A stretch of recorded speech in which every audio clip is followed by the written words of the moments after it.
All that talk of the Olympics brings us nicely onto our sports update. Here's Jennifer Shong with all the latest. Jennifer, a bit of trivia for you, just to check to see how well you're up to date. How many days left to go? Oh my gosh, I know it's less than 40, James. Oh, well, congratulations, of course. My math is bad, so you can't include any numbers in the question. Olympic torch relay, but also tennis. Yes, tennis. Big news in tennis. Sad news, I'd say, but we're going to start off with the Olympic torch relay. It continues its domestic tour over in the home of the Terracotta Warriors. It passed through the ancient city of Xi'an. That's the capital of Shenxi province this morning. A total of 208 torchbearers passed the flame along a route stretching 9.2 kilometers. Former Olympic diving champion Tian Liang initiated the relay from Yinta at about 8:15 Friday morning. Thousands of spectators gathered along the streets to cheer for the Olympic flame. Located in the central Shenxi Plains, Xi'an was once known as Chang'an in ancient times. The city is one of the earliest headstreams of Chinese ancient civilization and is now the political, economic, and cultural center of the province.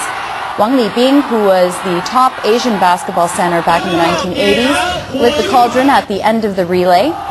The Journey of Harmony will make its run through Gansu province on Saturday. And a quick update from the White House. Spokeswoman Dana Perino has announced that U.S. President George W. Bush will attend the opening ceremony of the Beijing Olympic Games on August the 8th.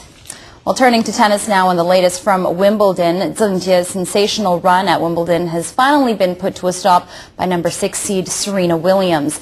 Zheng Jie was the first wild card to reach the women's semifinals at Wimbledon, but failed to hold her serve in the first game, letting Serena take the first set 6-2.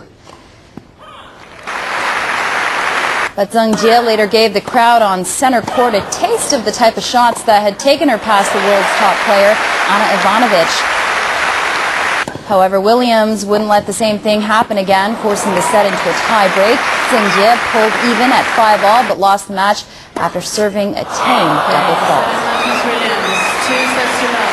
I knew there were millions and millions of people watching me back home.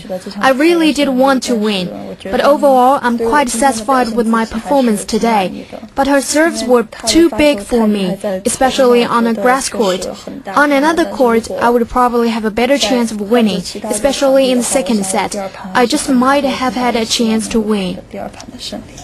Saturday's final will be a repeat of 2002 and 2003. Defending champion and four-time winner Venus Williams beat 5th seed Elena Dementieva 6-1, 7-6 to face her sister Serena in the final. The Russian struggled to handle the Americans' powerful all-court game. Williams broke serve in the opening game and went on to dominate the first set. While Dementieva found some form in the second set, the improvement made for a far better contest and a tense tie-break ensued.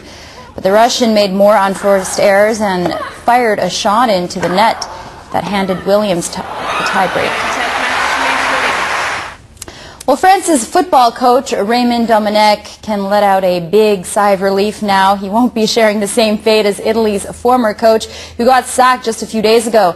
The French Football Federation have announced that Domenech will continue coaching France. Domenech attended a meeting at the Federation's headquarters in Paris on Thursday, and as expected, the failure of Le Bleu at Euro 2008 under his leadership was top of the agenda. There had been calls for France's 1998 World Cup winning captain Didier Deschamps to take over after Domenech's aging team were eliminated in the group stages in Austria and Switzerland. The 2006 World Cup finalists also suffered a humiliating 4-1 defeat at the hands of the Netherlands in their brief appearance at Euro 2008. FFF President Jean-Pierre Escalette chaired the meeting, where France's recent dismal performances came under review. Opinion had been divided, with a number of former internationals, including Zinedine Zidane, insisting former France captain Deschamps should take over. But the FFF have decided to keep the faith in Domenech, announcing on their official website that he will stay on as the French coach for their 2010 World Cup qualifying campaign. Well, staying in France, Tour de France riders have taken center stage in Brest for the Grand Départ Gala. Organizers say the event gives a fresh start to the 95th Tour, even though the starting field has already been stripped of some of its biggest names thanks to all the drug scandals that have plagued the sport over the past few years. A pair of airborne cycling postmen kicked off the presentation on Thursday. Hovering above the ground on wires, the flying posties threw down letters to the crowd as the field for this year's event was presented to the public. The teams literally wheeled themselves onto the stage one by one to be introduced to the thousands of cycling fans. Among the riders given a hero's welcome was last year's yellow jersey runner-up, Cadel Evans. A few big names will be missing from the field this year because of drug scandals. 2006 winner Floyd Landis was stripped of the yellow jersey, and 2007 race leader Michael Rasmussen was thrown out within touching distance of the Paris finish line. Tour organizers are hoping for a blessing from Brest to cast out the druggies of the past 2 years and perhaps crown a new legend. Well, that's all the sports for now. I'm going to hand things back to James. I'll be back 4:15 this afternoon for a full update. James. A little bit more about the tennis. The interesting thing is that everybody says that she would have stood a better chance against Venus Williams, a taller girl, because of the way her balls bounce so low. Oh, I don't know about that, but she did talk about the court not being the easiest to play on, so maybe next year. Oh, cracking game, though. Yes. Anyway, who's your bet for the finals? For the finals, oh gosh, I think Venus. Venus? She is the former We keep on doing this thing, you know. I know, and you keep on winning. And I beat you with Spain. Yeah, you beat me. I think I owe you something after that. Thank you very much. See you again. 4:15. Jennifer will be back then.